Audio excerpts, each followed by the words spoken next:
Ever thought about how F1 teams go from just playing with expensive toys to cashing in like they've got a golden ticket to the bank? Curious how these teams manage to make more money than a genie granting wishes? It's not magic, but turning pedal to the metal moments into cash flow seems pretty close. How exactly do they turn high-speed chases into high-stakes paydays? Let's break down this financial speedway. Formula One is experiencing a period of massive growth, with team values and the sport's overall worth skyrocketing.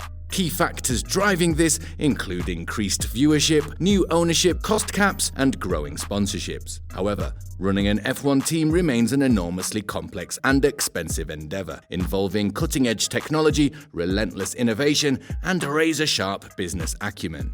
This essay will analyze how teams make money, control costs, and leverage success on the track into profitable enterprises off it.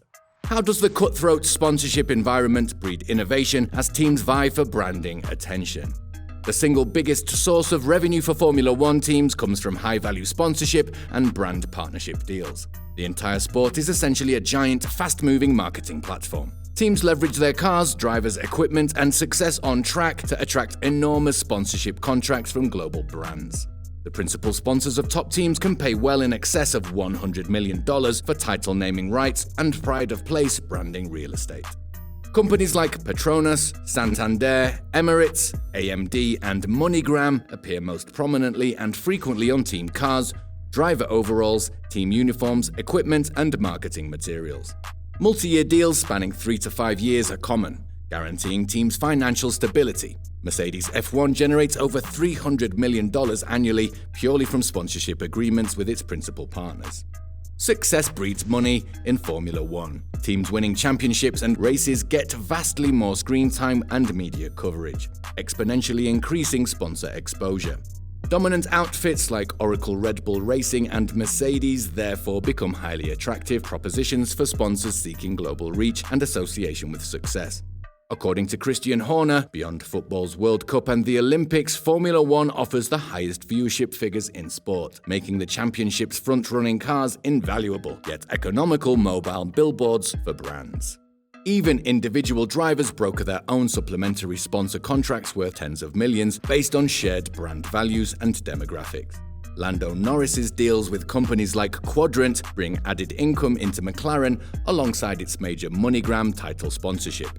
Top drivers become brands and media personalities in their own right. Daniel Ricciardo's cheeky persona, social media engagement, and on-track flair align with sponsors targeting younger demographics. His salary demands also require bigger financial backing to secure race seats.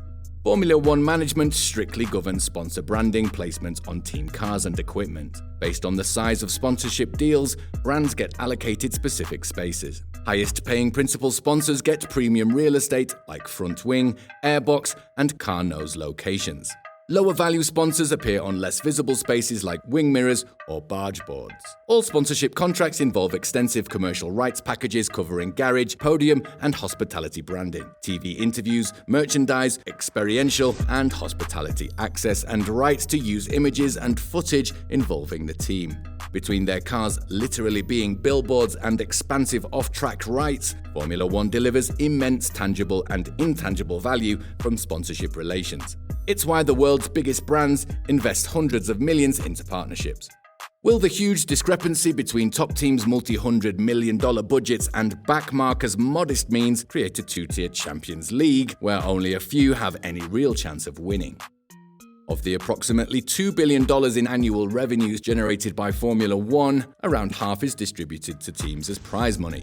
This forms a crucial pillar in how teams financially sustain their operations and high running costs. How prize money is allocated is based on championship finishing positions and historical longevity within the sport. There are essentially 3 prize money columns, one based simply on participation, one on final constructors' championship finishing order, and one that rewards teams that have competed in F1 the longest. The highest finishing teams in the championship take home the biggest slices of prize money.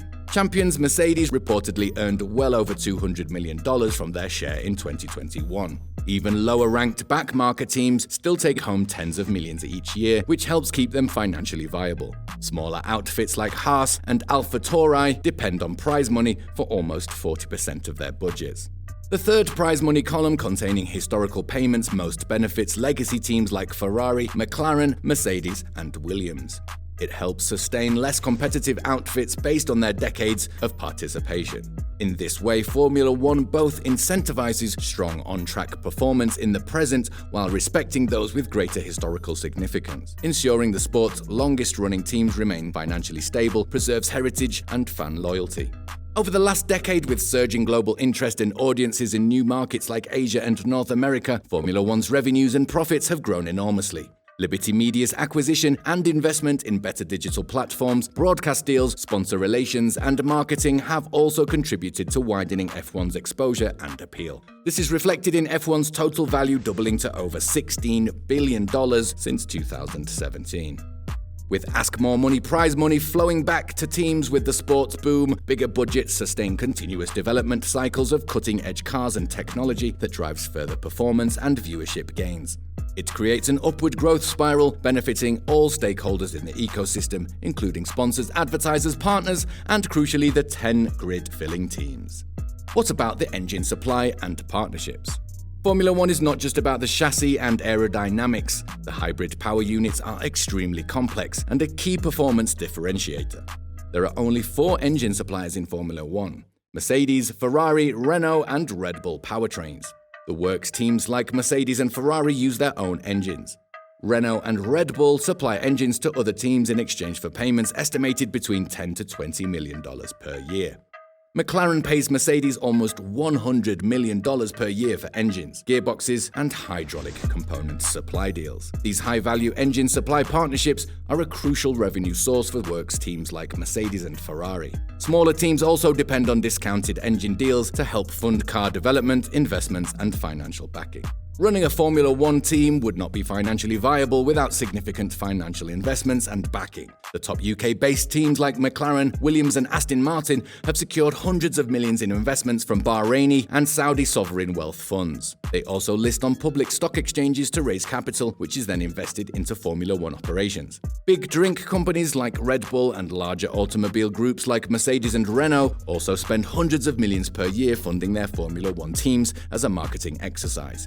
Top teams would collapse without sizable capital injections from shareholders, investors, and parent organizations. For context, the 2021 F1 season saw over $1 billion invested into the sport by shareholders across various teams.